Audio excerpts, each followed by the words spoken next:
Recently we received from Max Sheldon a new template holder. We're going to show you how to install the template holder and give a bit of a review as to how that's improved over the previous version.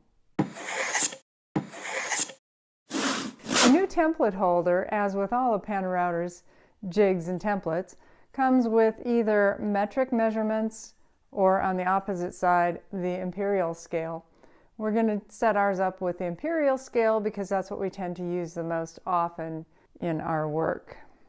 The new template holder has black markings rather than the white markings, and that's a little bit easier to see, especially with a little bit of dust on top of them. Here we have everything we need to put our new template holder in place. The new template has 3 center markings for setting your template in place dead center every time, whereas the old guide had just a couple of 4 holes here along the edges. I was never really sure how to use those. So to set this template guide up, we're going to be using the English on the top. Then you want to take a piece of the UHMW low friction tape on either side of both of the rails. These are the 2 rails that are going to be going in like this. So we want to add the tape to either side here of this part that's going to slide up and down.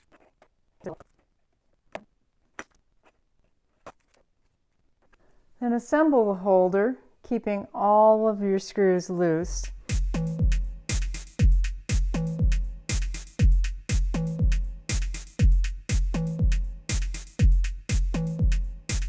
You'll notice that the lever knobs have a nut on them already. One side has a bit of a curve to it and that faces the knob. The other side has a sharper edge to it, more of a squared off edge. That's going to go away from the piece. Next we're going to be aligning the top bracket sliding into place. There are some grooves that fit into the outer side of the extruded aluminum, and the extra little turning piece here is going to fit down into the groove. Big improvement over the last one. This is as it helps keep it locked the way it's supposed to be. You can see how odd it is right now. It has a lot of play to it. You want to put a bracket on here that holds things up. Okay. You're going to bring this outer piece, this L bracket, first in square with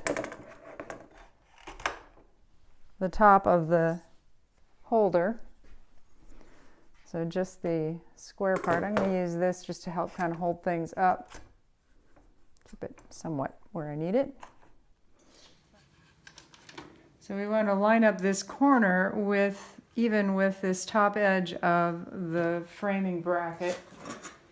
Just set our square on top of both, bring the edge right up to it, and then lock in the handle. We'll do that on both sides. There we go. Both brackets are now flush with the top, and then we'll line the template itself, which has a little bit of play to it. We're going to line that up with the top edge as well, and then tighten down the nuts. Put our square completely on it. You see I can raise that up. I want it exactly square. And hand tighten a bit.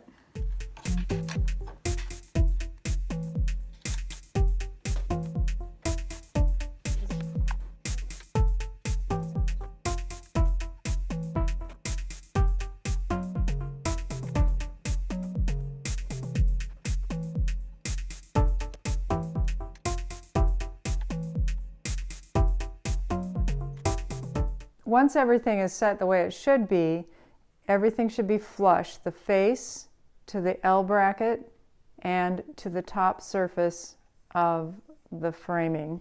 This way when you raise or lower the bar, you know that everything is square and in alignment.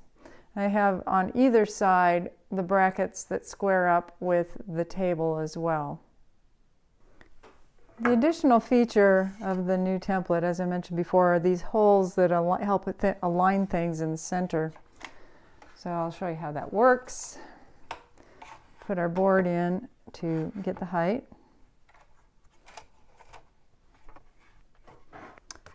This board is 3.5 inches wide. There are two things I'm going to point out here.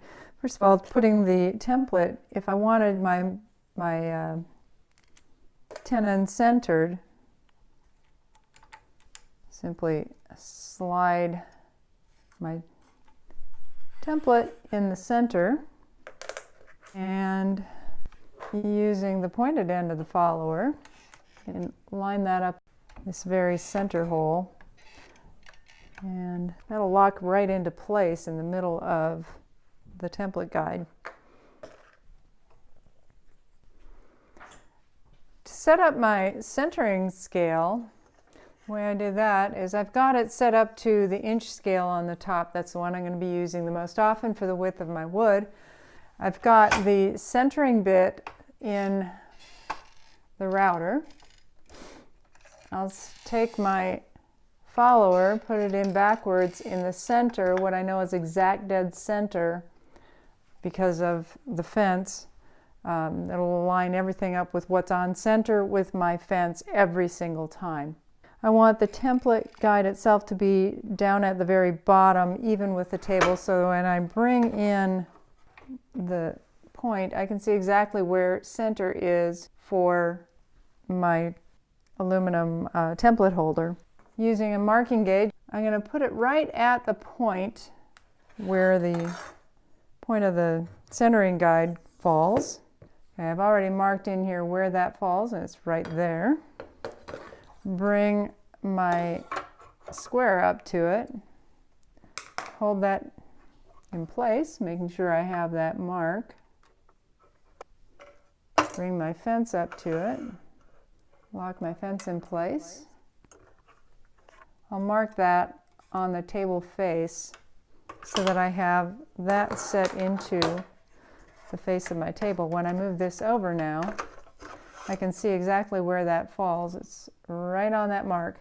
But now that I know what dead center is perfectly, I should be able to line up everything and get a really good centered tenon on any piece that I put in. So with the board width of my board being 3.5 inches, and that should put my tenon dead center in my board.